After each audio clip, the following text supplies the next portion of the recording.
Baik, suara saya jelas? Jelas, Ustadz? Bismillahirrahmanirrahim. Assalamualaikum warahmatullahi wabarakatuh. Waalaikumsalam.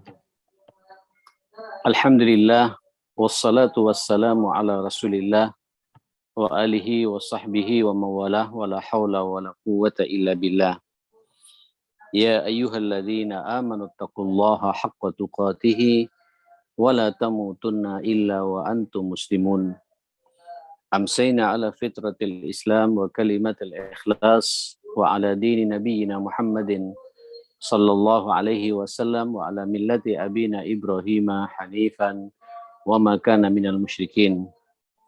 Allahumma inna nas'aluka fahman nabiyyin wa hifdzal mursalin wa ilhamal malaikatil muqarrabin. Subhanaka la ilma lana illa ma 'allamtana innaka antal alimul hakim wa tub alaina innaka antat tawwabur rahim. Bismillahi tawakkaltu ala Allah wala haula wala quwata illa billah. Jamaah sekalian yang dimuliakan Allah Subhanahu wa taala, tentu kita bersyukur di sore yang berbahagia ini kita dipertemukan kembali walaupun melalui kajian online. Kita bersilaturahim, yang silaturahim kita kemas dengan pengajian bulanan seperti ini. Mudah-mudahan Allah Subhanahu wa taala karuniakan kepada kita semuanya kesehatan yang prima. Allah pula berikan kepada kita keberkahan dalam hidup ini, dalam pekerjaan kita, khususnya terhadap amanah yang Allah bebankan kepada kita semua. Izinkan saya di sore yang sangat mulia ini melanjutkan tema yang sudah kita dalami bersama di pertemuan yang lalu tentang masalah amanah. Amanah adalah segala sesuatu yang dibebankan kepada seseorang berupa perintah atau larangan-larangan Allah Subhanahu wa taala, baik itu terkait dengan urusan agama atau urusan dunia yang kita geluti selama ini. Itulah amanah yang kita maksud dalam pembahasan kita. Kemudian di pertemuan yang lalu kita juga sudah memukaddimai untuk mengangkat tentang macam-macam amanah dalam agama kita ini. Yang pertama adalah al-amanah fil ibadah, amanah dalam ibadah. Saya pikir tidak perlu saya bahas lagi karena kemarin cukup detail saya membahas masalah ini. Ya. Kemudian al-amanah fi hifdzil jawarih, amanah dalam menjaga keberlangsungan anggota tubuh kita ini. Kemudian hifdzul wada'i, amanah dalam menjaga barang-barang titipan yang Allah anugerahkan kepada kita, baik itu titipan dari Allah ataupun titipan dari sesama kita manusia ini. Kemudian al-amanah fil amal, amanah dalam pekerjaan, dalam amal-amal kita. Al-amanah fil kalam, amanah dalam berkomunikasi. Kemudian al-mas'uliyah, amanah dalam tanggung jawab. Kemudian al-amanah fi hifdzil asrar, amanah dalam menjaga rahasia. Dan terakhir adalah al-amanah fil bai', amanah dalam jual beli.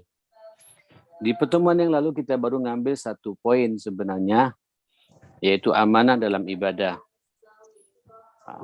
Sebab saya kalau tidak yakin Pak Dokter, Bu Dokter, teman-teman, para perawat, karyawan di Rumah Sakit Seminggesi yang dimuliakan Allah, kita ini akan bisa dengan leluasa memegang amanah-amanah yang lain dengan benar kalau kemudian amanah yang Allah bebankan kepada kita ada masalah.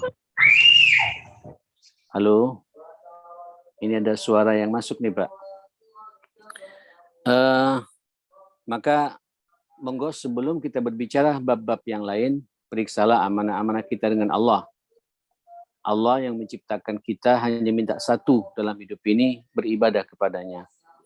Wa ma khalaqtul jinna wal insa illa liya'budun. Tidaklah Allah menciptakan jin dan manusia dalam hidup ini kecuali amanahnya satu, untuk beribadah kepada Allah Subhanahu wa taala. Kita tahu kan kemarin sudah saya mukaddimai pula, ibadah itu ada 3. Ada ibadah yang mahdhah, ibadah yang wajib, Mudah-mudahan ini kita semua, para karyawan di Rumah Sakit Semen Gresik, jajaran direksinya, perawatnya, dokter-dokternya, semuanya dengan Allah selesai yang wajib-wajib ini. Salat 5 waktunya, entar lagi kita juga akan puasa Ramadan. Bagi yang mampu silakan keluarkan zakatnya. Bagi yang mampu pula silakan tunaikan melaksanakan ibadah hajinya, baca Al-Qur'annya dan lain sebagainya. Ini amanah-amanah yang wajib dalam kehidupan kita. Sebab kalau bab yang satu ini, ya mohon maaf saya ingin masuk sedikit lagi masalah ini. Kalau bab yang satu ini belum selesai, saya kok tidak yakin amanah-amanah besar bisa kita laksanakan dengan benar. Kalau Sayyidina Umar mengatakan ukuran amanah seseorang sebenarnya itu bisa dilihat bagaimana cara respon dia terhadap Allah dalam bab salat saja. Kalau udah salatnya benar, dipegang dengan betul amanah yang satu ini, insya Allah amanah-amanah yang lain jadi benar dan jadi ringan baginya. Tapi kalau kemudian idza dhayya'aha, kalau kemudian dia melalaikannya, mengabaikannya, itu terhadap amanah yang lain lebih mengabaikan lagi. Makanya Pak Dokter, jenengan bisa lihat rata-rata nanti orang Allahumma shalli Muhammad yang bermasalah dalam pekerjaan kita, amanah-amanah yang dibebankan khususnya di rumah sakit ini pasti juga salatnya bermasalah, puasanya juga bermasalah, bacaan Qur'annya juga bermasalah. Karena ini adalah ibadah yang kemudian tidak bisa kita tawar-tawarkan lagi khususnya buat kita yang kaum muslimin ini. Ya, kalau dalam bahasa kita di sini ayyalzimal muslim bitakalif, maka wajib bagi seorang muslim beban yang Allah bebankan kepada kita yang tidak bisa ditawar-tawar ini harus kita komitmen, dipegang dengan benar. Fayu'addi furudaddin kama yanbaghi, maka harus dia laksanakan kewajiban-kewajiban agama sebagaimana diperintah oleh Allah Subhanahu wa taala, ya, seperti salat, puasa, berbakti kepada kedua orang tua dan lain sebagainya. Ini adalah amanah-amanah yang wajib, tidak bisa tawar-tawar. Ini sebenarnya sudah saya bahas, sekedar saya mengingatkan lagi biar nyambung dengan pembahasan berikutnya ini. Nah, yang kedua, ini juga menarik adalah al-amanah fi hifdzil jawarih. Amanah dalam menjaga anggota tubuh kita ini, fisik kita ini. Insya Allah jenengan lebih paham lagi karena ini adalah institusi kesehatan, tentu lebih piawai lagi menjaga amanah fisik ini. Ingat, dikatakan dalam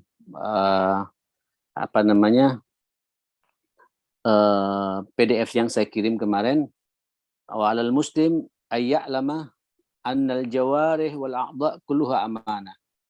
Seorang muslim itu harus sadar bahwa seluruh anggota tubuhnya ini amanah.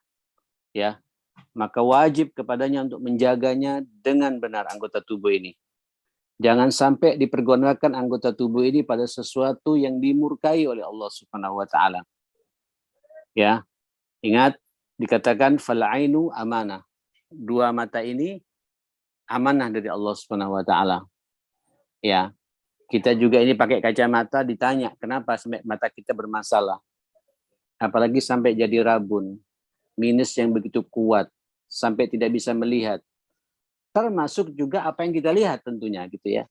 Apa yang kita lihat, ini sesuatu yang diperbolehkan tidak oleh Allah atau bagaimana? Ini mata ini amanah dari Allah Subhanahu wa taala. Ya.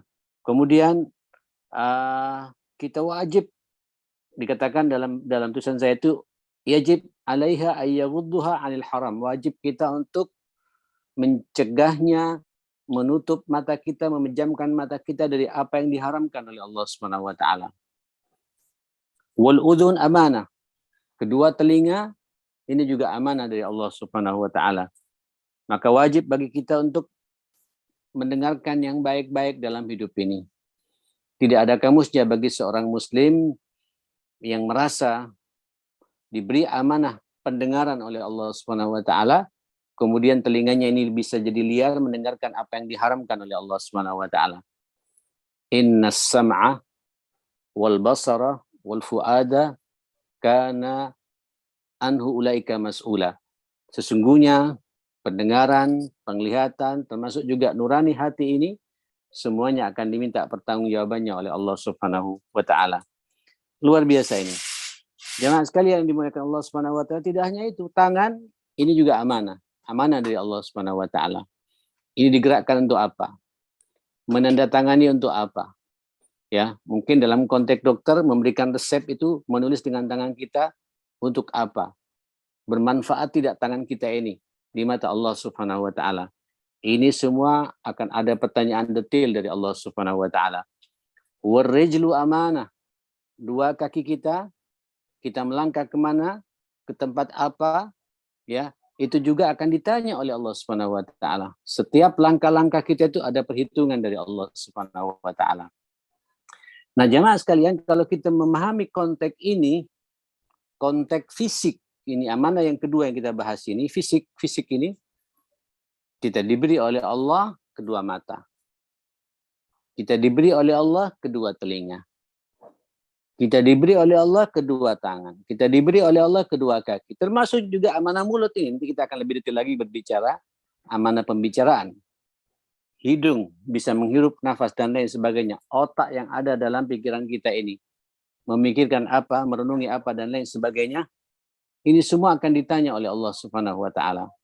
Ya, ini amanah dari Allah Subhanahu wa taala. Nah, jamaah sekalian yang dimuliakan Allah Subhanahu wa taala, maka kita sebagai umat Muhammad, umat al-Islam, umatnya Rasulullah sallallahu alaihi wasallam, ya, tidak akan menggunakan semua itu kecuali kita merasa bahwa apa yang Allah berikan karunia ini kepada kita akan kita gunakan sesuai dengan apa yang dianjurkan oleh Allah Subhanahu wa taala, diperintah oleh Allah Subhanahu wa taala. Ya, agak mengerikan memang Bapak Dokter, Bu Dokter ya, di bab-bab yang seperti ini enak saya bicara, apalagi berbicara masalah amanah mata ini. Kita melirik sana, melirik sini. Apalagi menonton, melihat sesuatu yang memang diharamkan oleh Allah Subhanahu wa taala. Telinga ini kadang-kadang juga mendengarkan omongan-omongan tidak perlu kita dengarkan. Gosip, ya, fitnah, ya, tangan dan lain sebagainya, kaki juga begitu. Ini semua detail akan dihisab, ditanya oleh Allah Subhanahu wa taala.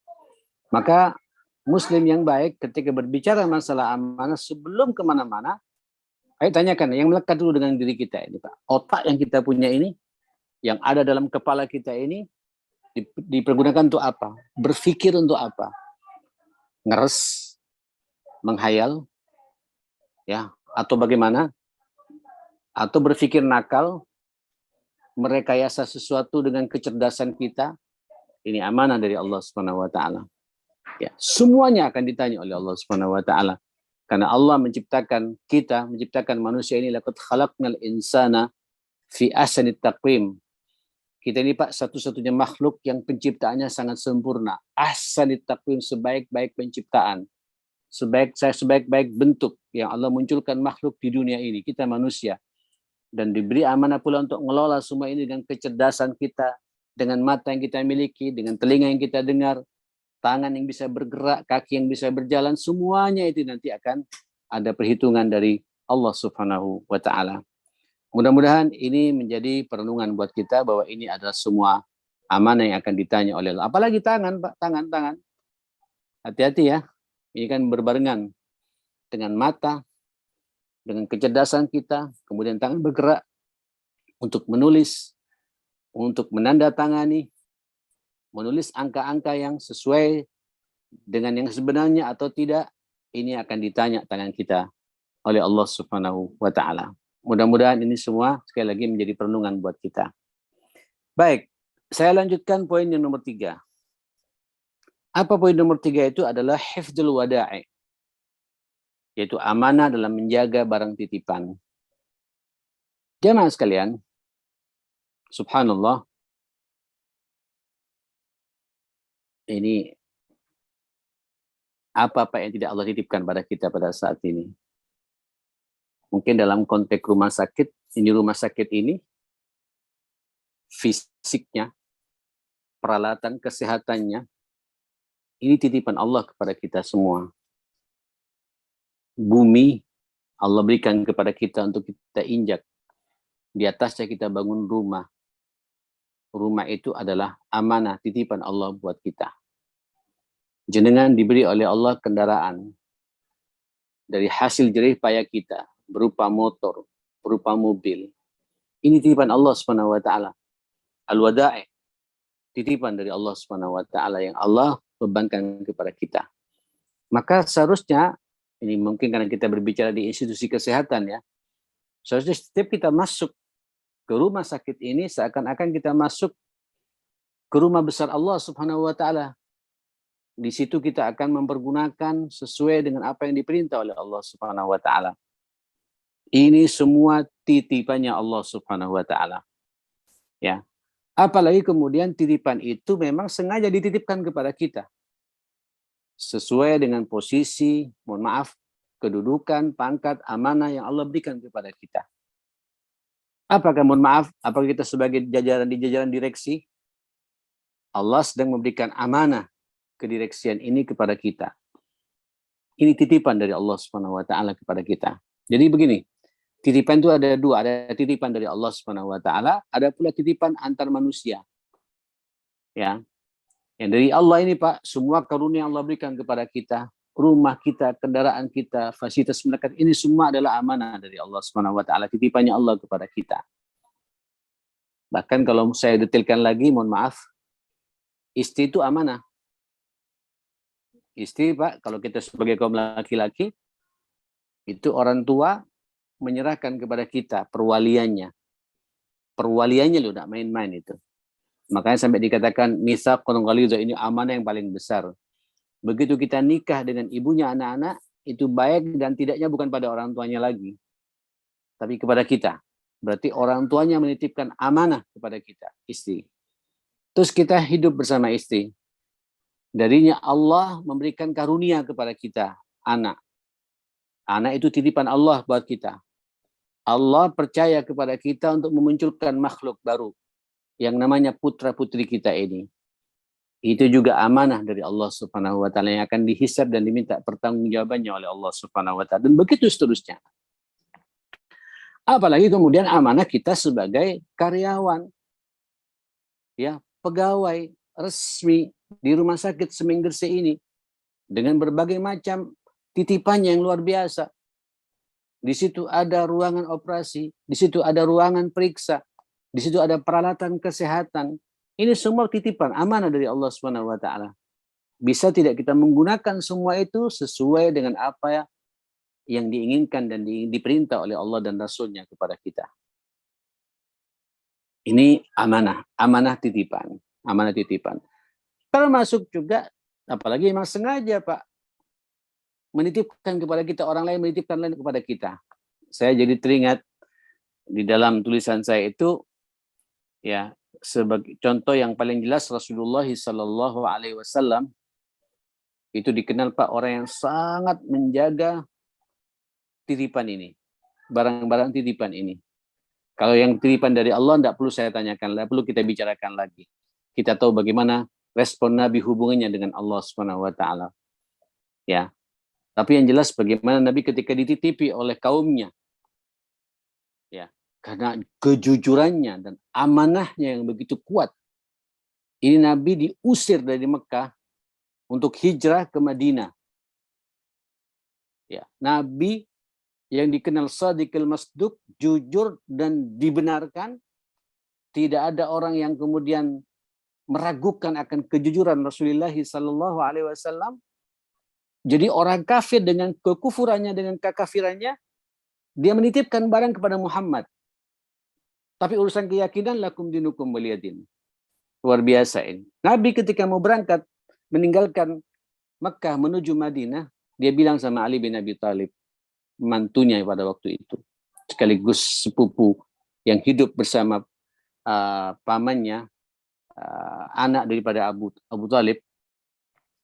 Apa kata Nabi SAW? Ya Ali, kata Rasulullah SAW, tolong ya, berikan ini kepada fulan. Berikan ini kepada fulan. Berikan ini kepada fulan. Jadi amanah-amanah titipan serahkan semuanya gitu. Padahal bisa saja Nabi membawanya jamaah sekalian. Toh rumah Nabi, posisi Nabi diusir pada waktu itu. Nabi punya alasan untuk mengambil semua itu. Agama kita tidak seperti itu. Urusan muamalah, walaupun beda keyakinan sekalipun, itu tetap dijalankan dengan sangat profesional. Penuh kejujuran, penuh tanggung jawab.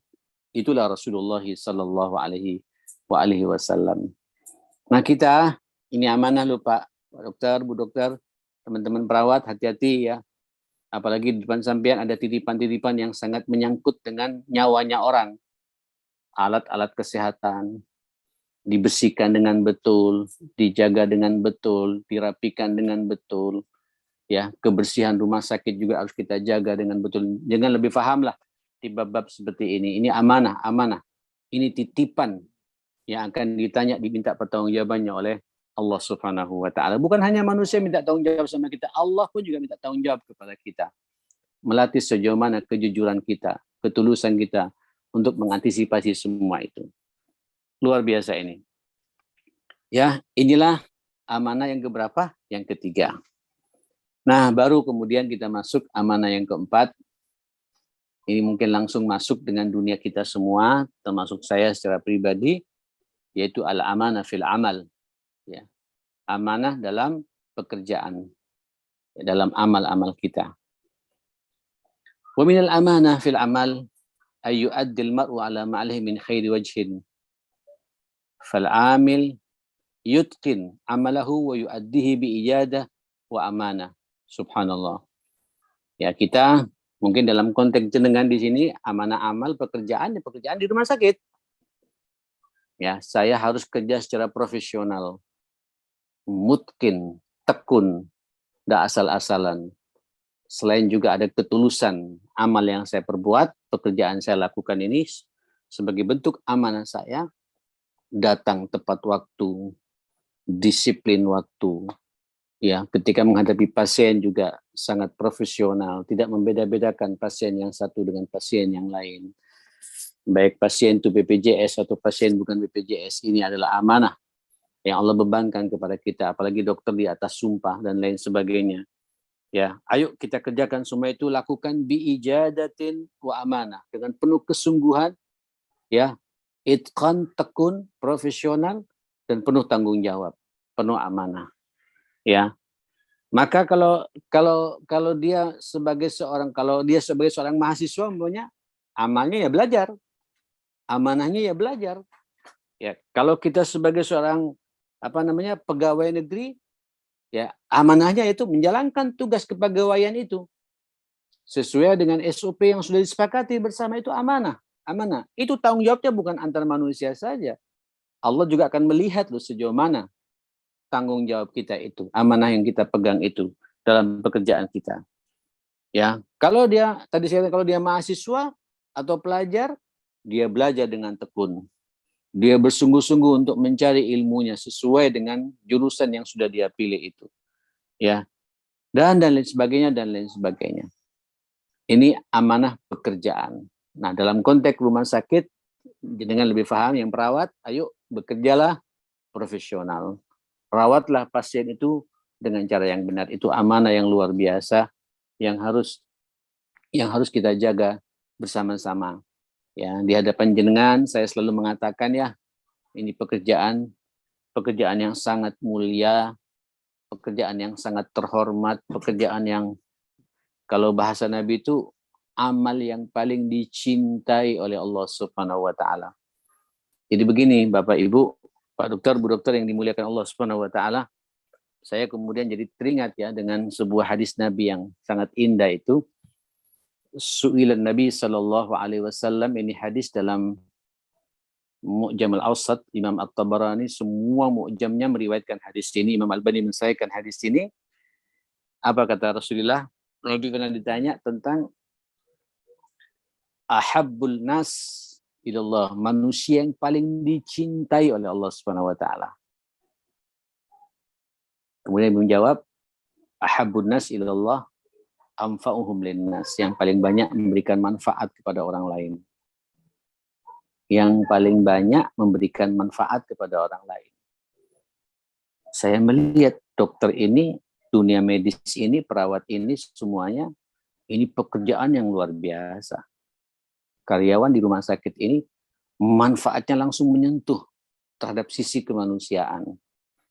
Terasa manfaatnya itu.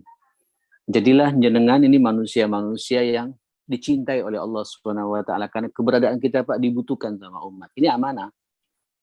Amanah. Ya. Jangan sampai kemudian kita bersenang-senang di atas, mohon maaf, saya orang sakit, ini kan orang lagi menderita ya. Menderita fisiknya, menderita pikirannya, menderita perasaannya. Jangan sampai kita bersenang-senang di atas penderitaan mereka. Tapi kita justru inilah peluang bagi kita untuk kemudian menyelesaikan penderitaan mereka. Untuk menyehatkan mereka kembali. Sehat fisiknya, sehat perasaannya, insya Allah sehat pula pikirannya. Dan jenengan tampil di sini. Ini pekerjaan paling dicintai, manusia paling dicintai oleh Allah Subhanahu wa taala. Ya Allah. Terus ditanya lagi oleh Nabi, oleh para sahabat. Summa su'ila anil a'mal ahabbahullah. Anil a'mal ahabbahullah. Jangan ditanya Nabi tentang pekerjaan yang paling dicintai oleh Allah Subhanahu wa taala. Kalau tadi ini manusia yang paling dicintai oleh Allah adalah yang paling banyak manfaatnya buat orang lain. Sekarang ini pekerjaannya, apa pekerjaan yang paling dicintai oleh Allah Subhanahu wa taala? Nabi kemudian menjawab, sururun tudkhiluhu al-muslim atau al-nas. Itulah manusia yang suka menyenangkan orang lain.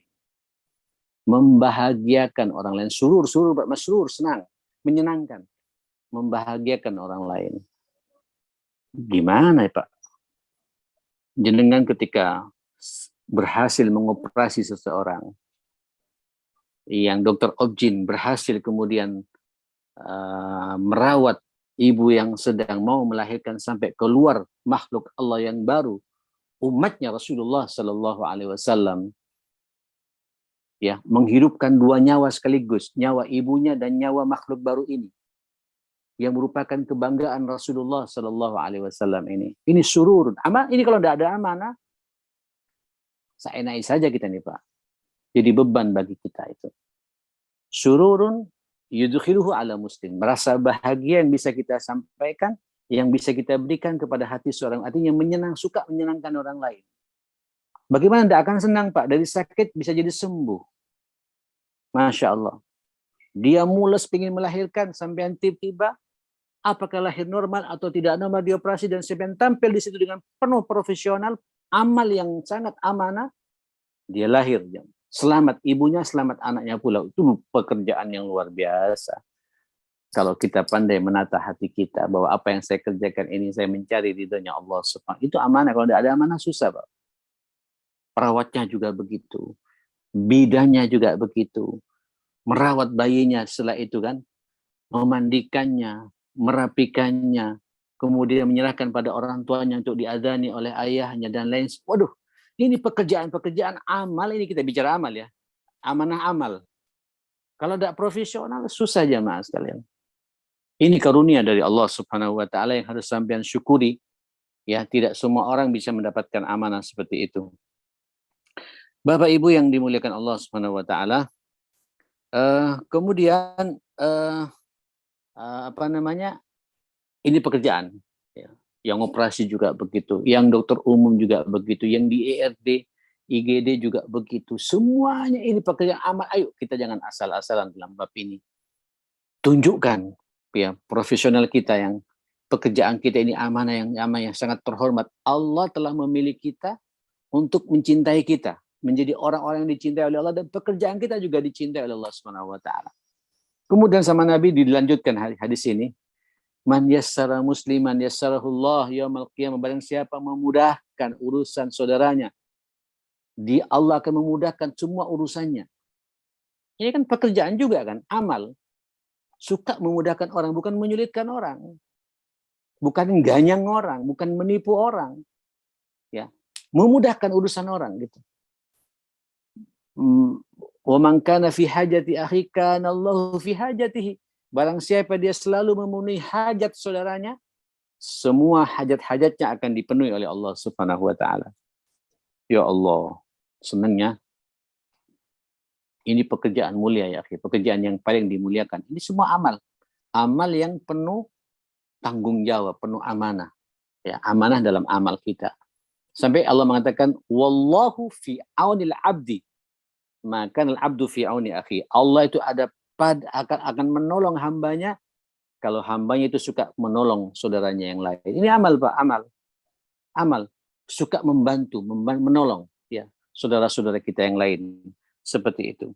Maka Bapak Ibu yang dimuliakan Allah Subhanahu wa taala, ayo kita tunjukkan kesungguhan kita. Ini antum telah dipilih oleh Allah Subhanahu wa taala, jenengan semua telah dipilih oleh Allah. Ini jenengan ini termasuk orang-orang pilihan di dunia ini yang tidak semuanya yang mau terlibat di amal-amal seperti. Saya paham ini resikonya juga luar biasa. Ya, resiko penularan penyakit apalagi dalam kondisi pandemi yang belum selesai sampai saat ini. Ya, senyumlah Pak. Ini pekerjaan, ini amal yang sangat mulia di mata Allah. Sekaligus orangnya juga paling dimuliakan oleh Allah. Kalau kemudian kita memiliki amanah yang besar, bahwa ini saya akan mempertanggungjawabkan di hadapan Allah Subhanahu wa taala. Laksanakan semua itu ya sesuai dengan kemampuan kita masing-masing. Maksimalkan semua potensi kita, ilmu kita. Bekerjalah secara serius, datang tepat waktu, bekerja tidak asal-asalan. Baik kita sebagai seorang dokter, sebagai direksi di rumah sakit ini, karyawan biasa, hatta satpamnya pun, tukang sapunya pun, tukang cleaning service-nya pun. Karena rumah sakit kalau bersih Pak, tidak ada cleaning service, tidak akan bersih lagi. Dan dirinya kemudian pasien bisa merasa sehat, segar, yang mengantarkan makanan di rumah sakit dan lain semuanya. Ayo ini amal Pak, amal, pekerjaan. Tunjukkan terbaik. Ini Allah sedang memberikan amanah yang luar biasa berada pada suatu institusi kesehatan. Kita menghadapi orang-orang yang selalu saya katakan tidak stabil, yang bermasalah, mentalnya bermasalah, perasaannya bermasalah, pikirannya bermasalah, tentu juga fisiknya bermasalah. Sampean tampil dengan kerja yang amal yang profesional untuk menyelesaikan semua itu, inilah amal yang paling dicintai oleh Allah. Dan itulah amanah. Itulah amanah yang harus kita syukuri dan kita terlibat di situ. Enak memang saya menyampaikan semua ini walaupun nanti di lapangan ya saya memahami betul ya ada saja kendala-kendala, tapi berpikirlah Pak. Saya ini tidak khawatir menghadapi kendala selama saya bekerja sesuai dengan SOP dan aturan yang ada. Di atas aturan Allah, di atas perintah Allah, syariat Allah, saya yakin pekerjaan saya akan diridhoi. Dan itulah orang yang amanah dalam pekerjaannya. Mudah-mudahan kita termasuk orang-orang yang seperti itu. Baik, kemudian yang kelima, mungkin ini yang terakhir barangkali ya, saya ingin saya tekankan setelah itu kita berdialog, yaitu al-amanah fil kalam, amanah dalam berkomunikasi. Amanah dalam pembicaraan. Wa minal amanah, amanah ini ayaltimal muslim bil kalimal jaddah faya'rif fil kalimah wa ahammiyatiha. Hendaklah kita ketika berbicara, berbicaralah yang tepat sasarannya. Berbicaralah yang perlu. Berbicaralah yang kira-kira dengan pembicaraan itu Pak, yang pertama saya bisa mengamalkan apa yang saya bicarakan ini. Termasuk saya sekarang bicara masalah amanah ini, dan saya berbicara di hadapan bapak-bapak melalui kajian Zoom seperti ini, saya juga bertanya apakah saya sudah mengamalkan. Ini amanah dari Allah Subhanahu wa taala.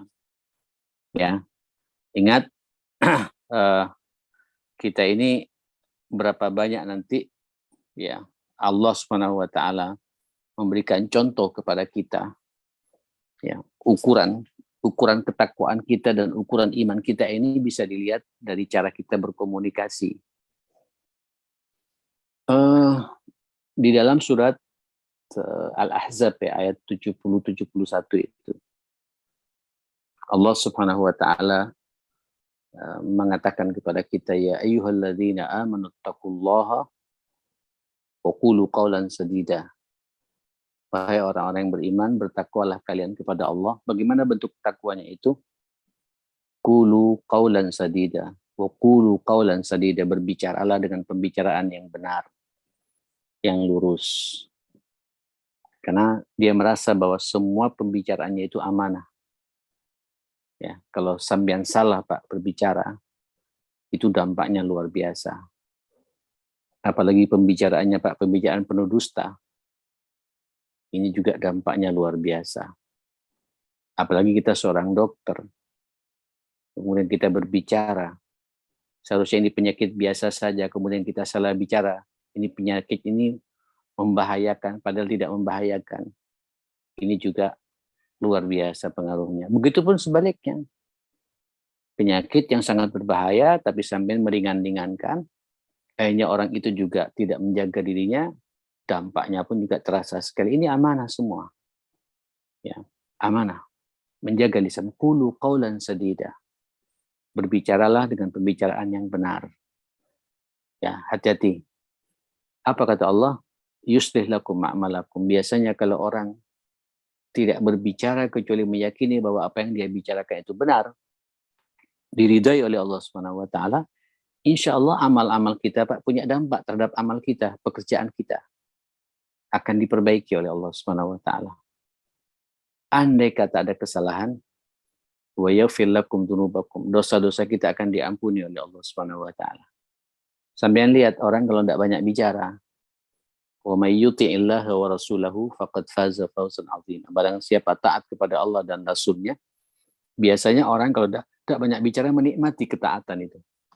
Menikmati ibadah itu karena dia senang berkomunikasi dengan Allah, dengan zikirnya, dengan sujudnya, menunjukkan kekerdilan dirinya, dia bisa munajat kepada Allah Subhanahu wa taala. Faqad faza fawzan 'azima. Dia akan mendapatkan keberuntungan yang luar biasa, sukses yang luar biasa. Jadi sebenarnya jemaah sekalian, kalau kita ingin sukses hidup ini, hati-hati dalam pembicaraan kita. Dalam rapat, kita jangan hanya asik dengan retorika kita.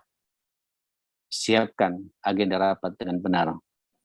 Apa tujuan rapat yang akan kita bicarakan ini? Rapat kan berbicara, Pak ya.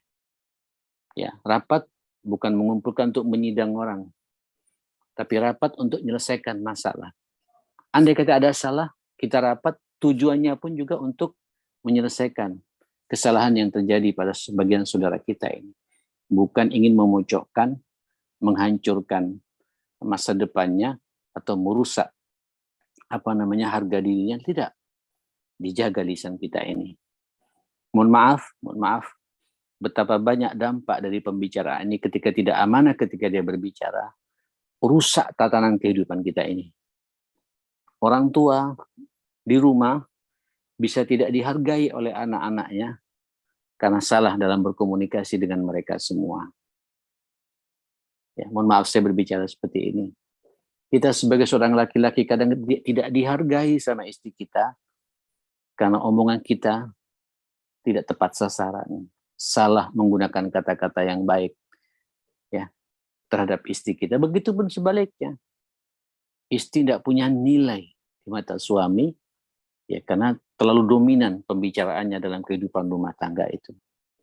Hati-hati dengan pembicaraan ini. Dosen, guru, ustadz, kiai, dan lain sebagainya tidak dihargai sama muridnya, sama mahasiswanya, sama santrinya, karena masalah pembicaraan kita ini. Amanah loh Pak. Mulut ini amanah.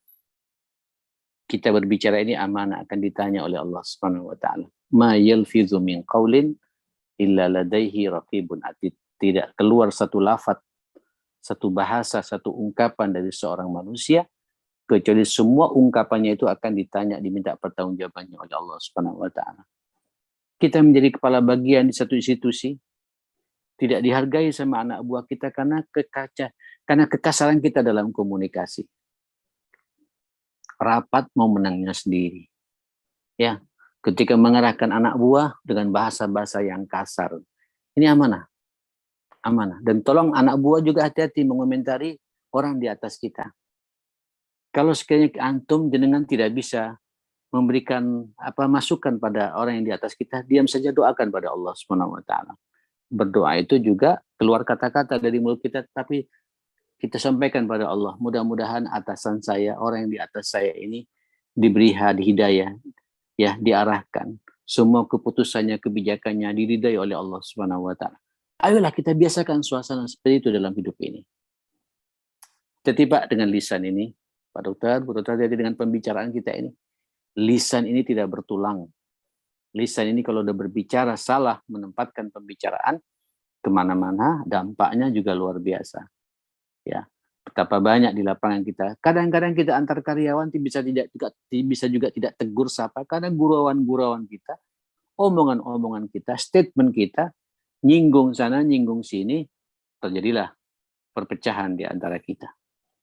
Saya tidak bisa bayangkan bagaimana kalau institusi kesehatan ini kemudian antar dokter ya tersinggung karena pembicaraannya satu sama lain. Antar perawat akhirnya tidak ikhlas kita Pak menata pasien ini ya Mas sekalian. Ada gesekan yang luar biasa di antara kita, ada kesalahpahaman di antara kita. Akhirnya terjadi memang dari mulut ini masuk ke dalam hati. Ketika sudah masuk ke dalam hati, terus iman kita sedang turun, akhirnya tidak enak kita Pak. Saya tidak bisa bayangkan bagaimana kita ketemu fisik tapi hati tidak nyambung.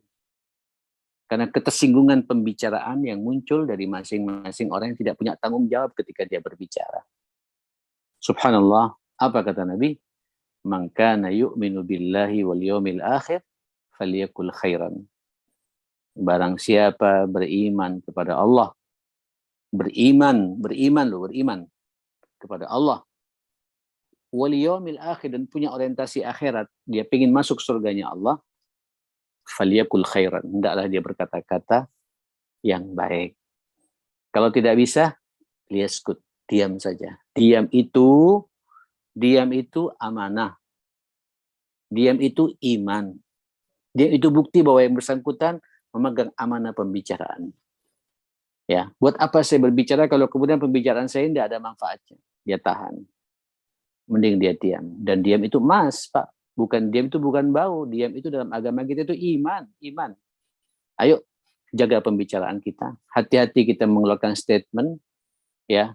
Apalagi sampai menuduh tidak ada bukti. Ini pembicaraan juga kan? Dan memang hampir semua dosa ini, semua maksiat ini dominasinya di mulut memang, Pak, di pembicaraan. Ketika dia tidak bisa menjaga amanah pembicaraan ini dalam komunikasi ini. Dusta itu urusan mulut. Menggunjing orang itu urusan mulut. Memfitnah orang itu urusan mulut. Mengadu domba itu urusan mulut. Ngenyek orang, ya, mengejek orang, mengolok-olok orang itu urusan mulut. Termasuk juga memuji-muji orang, basa-basi, cari muka itu urusan mulut. Ya, dan lain sebagainya, Pak. Ya, gosip, menyebar berita hoax urusan mulut. Mulut semua. Ini amanah pembicaraan, amanah komunikasi. Berkomunikasilah. Saya berharap ketika sampean rapat, Pak, tulis.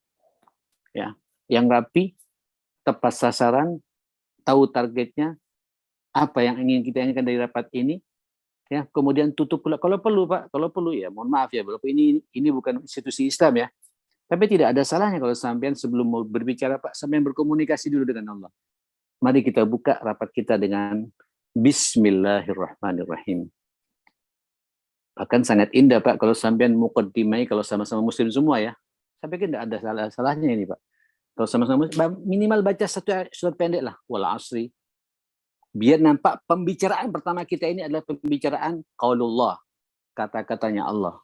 Dan bertawasul sekalian dengan omongan ini, Pak. Insya Allah rapat kita akan berkah semuanya atas izin Allah Subhanahu wa Ta'ala. Inilah amanah pembicaraan ya, amanah dalam berkomunikasi. Mudah-mudahan kita semua dijaga oleh Allah Subhanahu wa Ta'ala. Nah, saya pikir cukuplah ya kita bahas 3 amanah atau 4 amanah pada kesempatan ini. Jadi kesimpulannya sudah berapa ini? Kita sudah masuk amanah yang kelima ya. 5 amanah, 4 amanah untuk kita bahas pada hari ini. Kalau boleh saya simpulkan, yang pertama adalah amanah dalam ibadah. Yang kedua, amanah menjaga anggota tubuh kita. Yang ketiga, amanah menjaga barang titipan yang Allah berikan kepada kita. Mungkin dalam konteks rumah sakit ini yang titipan Allah. Alat-alat kesehatan titipan Allah. Ya, semuanya ini adalah titipan Allah. Ayo jaga dengan benar. Kemudian yang keempat adalah amanah dalam kerja-kerja kita. Profesional, tekun, tidak asal-asalan, disiplin, dan lain sebagainya.